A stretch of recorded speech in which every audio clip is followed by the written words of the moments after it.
Manila's international airport may not be a hub, but it is the gateway for millions of Filipinos who are the lifeblood of the global workforce and the Philippine economy. Their annual remittances account for nearly 10% of the country's GDP. And about a quarter of them are in the Middle East, now caught in the widening conflict there. One of the first expats to be injured by retaliatory strikes by Iran was a Filipino worker in Kuwait's international airport, and one of the first killed was a Filipina caregiver in Israel who was assisting her ward to a bomb shelter when a shrapnel hit her. Now, her family has requested that her remains be brought back home, but officials here say that may not be possible for a while.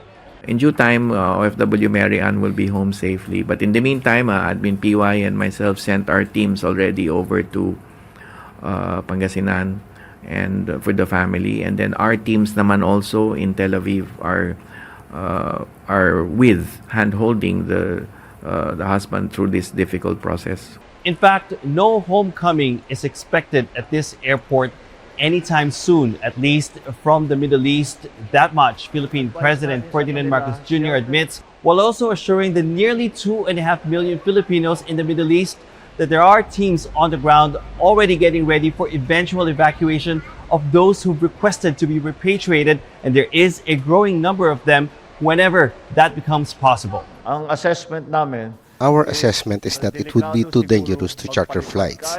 There are suggestions to evacuate by land, but that could also be risky because we're talking about an active combat zone. People could be caught in crossfires or cars could be bombed.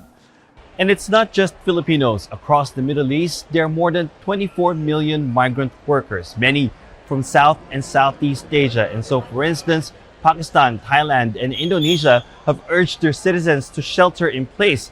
India's Prime Minister Narendra Modi has directed all departments to assist Indian nationals.